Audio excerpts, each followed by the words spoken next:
tuned because this is about to get hot. What is going on, folks? So you guys all seen the topic on here that I'm getting ready to address, so it's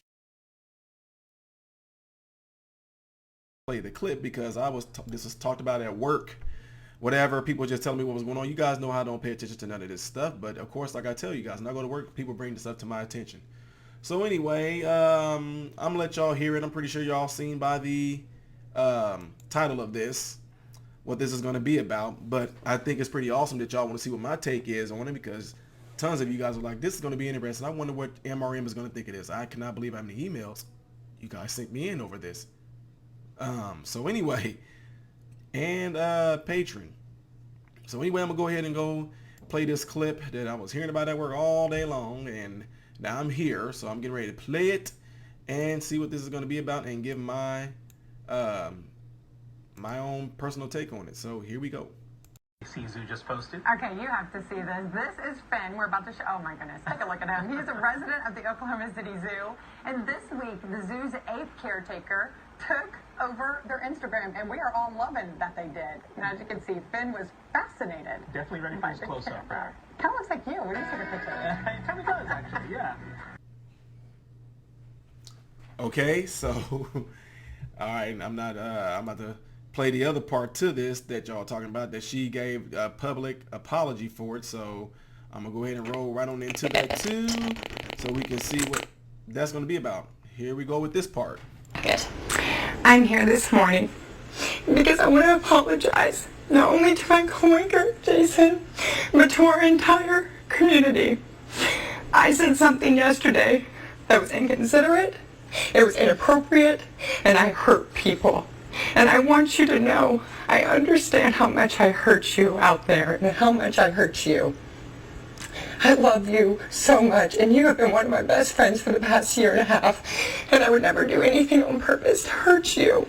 And I love our community, and I want you all to know, from the bottom of my heart, I apologize for what I said. I know it was wrong, and I am so sorry. Well, Alex, thank you very much, and I do accept your apology. What did you say, nigga? And I do appreciate your apology. I want to let everybody out there know that Alex is one of my best friends. I mean, we do what we do here, and you know, it's not as if we see each other here and then we leave and we go home. We talk every day, or almost every other day. I've told you things. I've shared things with you as a friend, and I do appreciate you, and I do love you. All that being said, and Alex would be the first to admit to this to you, what she said yesterday was wrong. It cut deep for me, and it cut deep for a lot of you in the community. I've heard the phone calls, and I've heard the Facebook messages as well. And I guess coming out of this, I want this to be a teachable moment. And that lesson here is that words matter. There's no doubt about that. Changing demographics here in this country, the demographics are changing. We're becoming a more diverse country, and there's no excuse. We have to understand the stereotypes. We have to understand each other's backgrounds and the words that hurt, the words that cut deep. And we have to find a way to replace those words with love and words of affirmation as well. You know, what we do here as broadcasters, we use words. Words are the tools of our trade. Much like a plumber would use a wrench or a doctor would use a scalpel, we use words. Bro, what are you talking about, man? And our goal and what we need to do is use those words not to hurt and not to divide, but to build a more perfect union. And this is going to be a journey for us. We're learning things here. And we at KOCO5 hope that you join us along on this journey. Thank you guys very much.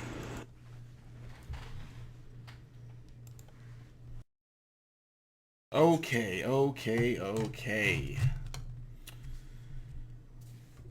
Y'all heard it. It played and said, kind of looks like you. Yeah, probably was a slip of the mind, but should have been said. I don't know, because I don't know how him and her joke with each other outside of being live. You know what I mean? First of all, especially to ones that are of the Christian faith and follow Christ.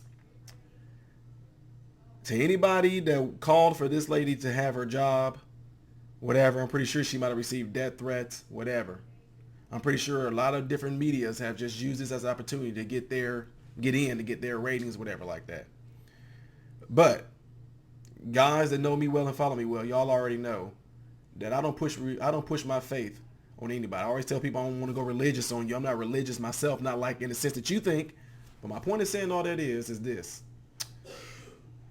Jesus said, he that is without sin cast the first stone. Nobody had a stone to cast, right? Also, did y'all not hear when that man said he forgive her? Once he said he forgive her, it's a wrap. It's a wrap. The issue, though, is that everybody else got to hear it. So I'm going to give y'all an example. Just like how I used to have a friend and known of someone that boyfriend would beat her up, okay? Or let's just say the boyfriend was just doing her wrong, cheating on her. She would go out and let a lot of people know about what he's doing to her and how wrong it is. And these friends that she told this to, they all then kind of got like, all amped up, roused up. They can't stand the man. They tell him, girl, don't be with him, da da da da da da da. Then you find out that weeks later, him and her, they worked it out. But these friends are still stuck with that hurt that he caused on her. So what I'm saying is that by her saying that out live, there's a lot of people that's stuck with that. But if you were listening, you one of those people that's calling for her job, and you just Black Lives Matter, I'm pretty sure NAACP and Rainbow Coalition, all kind of folks probably going to rise up. But he forgave her. So once he's done that, it's a wrap. Now, I know some folks gonna think that, oh, dude, something is wrong with you. Ain't nothing wrong with me. I done got called racial slurs and everything like that before. But like I told y'all, when we talked about the N-word and things like that, I broke it down on my channel, and you can see it on my live chat. It was talking about the N-word. Look at my playlist on my live chats. Look at me talking about the N-word. You get it broken down too, but I'll break it down a little bit to you too. What was that woman's heart intentions in saying what she said? Was she really saying that so that she could come off as being racist? Was she really saying that to say that this man looks like probably what we want to call, I told my wife, I said, next to being called the N-word, I think the worst thing to call a black person is a monkey or ape, gorilla, whatever. Right? I get that. But again, I told y'all before, there was people I grew up with in the hood that were white, that were Mexican. We all called each other the N-word as a expressive speech to each other, language to each other. Actually, when we called each other that, it meant like a friendship type thing. You know what I mean? Just think about the word bad. I told you, I was like, didn't know what was going on. My shoes were talked about in elementary, and I punched the boy in his nose because the boy said, man, your shoes are bad. And I punched because I thought he was saying that my shoes was bad. But no, he meant that my shoes were cool, So in other words, my point in saying all that is words have evolved. I know y'all like, dude, that has nothing to do with the context, but kind of yes it does. Because my point in saying is that the ones that grew up with me, white, black, Hispanic, we all called each other the N-word, and we meant it as a friend thing. This is my N. That's my N. Oh, this N crazy. All that. We said it all day long. Nobody thought about it. Now, when the heart intentions of that use of word, we felt to come off, then it became an issue. When you just come out, now we have an issue because that means I'm feeling you saying that from a place of hate. Get it? Saying it from a place of hate. Now, for her to say that on live TV, I'm pretty sure this lady she in the news. So I'm pretty sure that anything that happens in the news, this lady knows of. So she knows about, y'all told me about Kelly, about the blackface thing. She knows about all that. You think that she would really take that risk in saying something like that to lose her job? Again, folks, I know some of y'all, it's gonna be hard for a lot of y'all to grasp. No, we're tired of this. Tired of what? I mean, when the people say it to you on the streets, do you go and call? I mean, what do you do then? Because I mean, it's happened. It happened to a lot of us.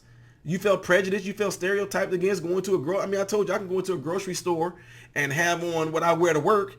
I don't get nothing. But let me go in there like I usually wear on the weekends when I go in there with some jogging pants and just a t-shirt on. Of course, now I'm saying I hate that it's like this, but of course it's like, oh, do you need anything? Nope.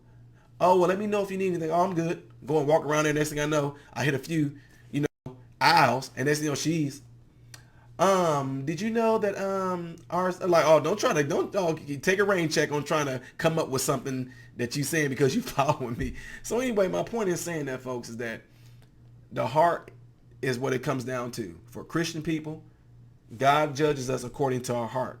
So the heart intentions, right? I don't believe that this lady intentionally was saying that to be hurtful.